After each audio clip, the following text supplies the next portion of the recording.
watching the best. Fox 10 News at 9. Now at 9, a Valley mom with a warning about water safety. Her son survived drowning but was never the same. Plus, a man is behind bars tonight accused of starting Arizona's newest wildfire. And we highlight events across the valley honoring Memorial Day. But first, 3 people are dead and 2 others injured after a wrong-way crash. It happened overnight on State Route 87, also known as Beeline Highway. One car crossing into oncoming traffic. Fox 10's Kenzie Beach is live with more tonight. Kenzie. Yeah, Brian, there's very limited information on this deadly crash right now, but we're here on the corner. Right behind me is State Route 87, where 3 people lost their lives early this morning. Residents in the Fountain Hills area tell me that sadly, they're not surprised to see another fatal accident here on 87. Honestly, it sounds like a racetrack. I'm not even kidding. Fountain Hills neighbors say the speeding and reckless driving is too common on 87. The early Sunday morning crash happening in the northbound lanes near mile marker 187 claimed 3 lives. Impairment has not been ruled out yet. A wrong-way driver causing the crash this Memorial Day weekend. Tragic anytime, but the fact that it's Memorial Day weekend, when we want people to relax, have fun, but we also want people to remain safe.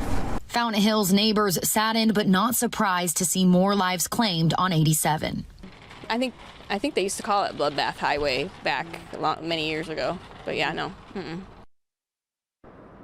Now, that was one of the many residents that I talked to tonight who tell me that the fatal crashes here happen too often. Those other residents that I spoke to were not willing to go on camera tonight, but we do know that all 3 deaths, those all happened in the same car. So there were 2 separate cars in this accident. Both of the drivers of those vehicles are still in the hospital. None of the names in this fatal accident here that happened early this morning have yet been released. Live in Fountain Hills tonight, Kenzie Beach, Fox 10 News. Okay, thank you, Kenzie. A Valley mother has a warning about drownings after her son survived one, but was never the same.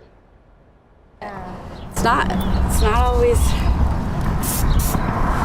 a good outcome. It started with a call no parent wants to hear. I got a phone call that something happened. Something happened to one of my boys. Her son, then just 22 months, fell into a babysitter's pool. They don't know how long he was under, but the blood toxicity said that he was about 45 minutes without oxygen, and he was 30 minutes cardiac arrest. Their lives changed forever in an instant. And as you can see, he went from this to this within minutes. That was in 2006, but Santana would live another 7 years using a feeding tube and oxygen. My other 2 boys, they lost their mom at the same time for a while. I was devastated, but I took that. I took all of that and said I need to give back for him. Her new mission, saving families from the same pain.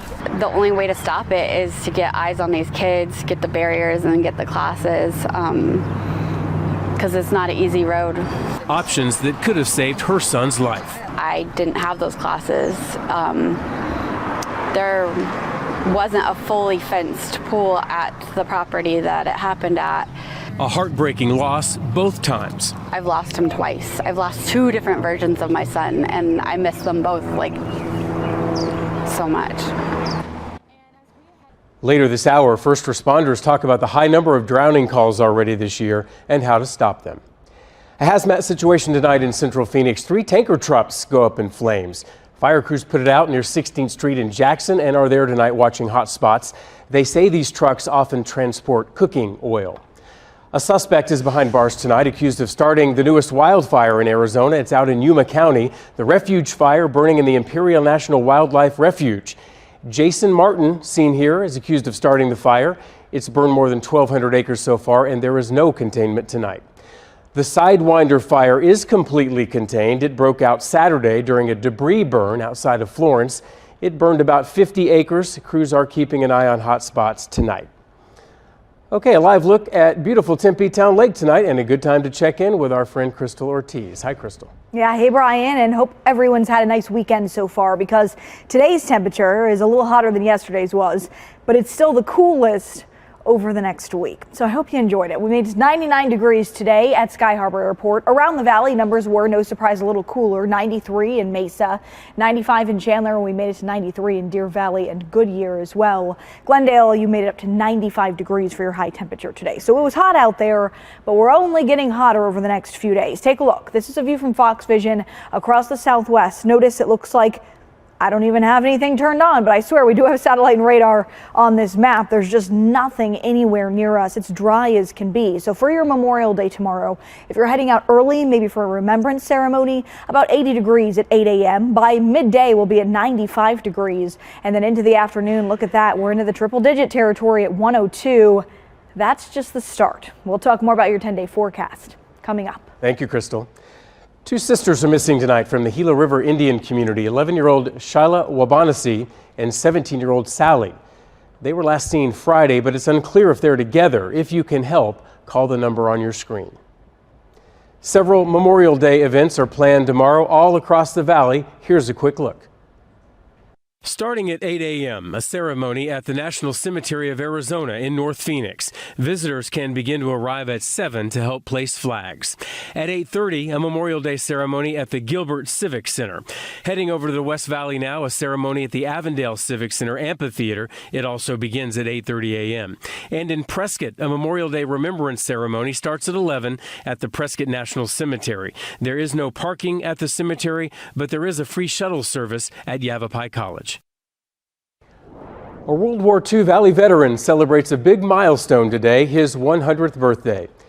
Philippe Yanez turned the century mark today, and his friends and family threw him a well-deserved party. Philippe told us about his time in the war when he served as a mechanic and says he feels grateful for another year surrounded by the people he loves. I get tears because I'm happy. Yeah. I never seen my family like this for a long time. Yeah, very nice. I have a big family. There are an estimated 200,000 World War II vets still alive today. Up next, a trail of devastation across the Midwest tonight, tornadoes causing damage and death. Plus, why a Valley man is thanking the fire department after losing everything in a fire, almost everything.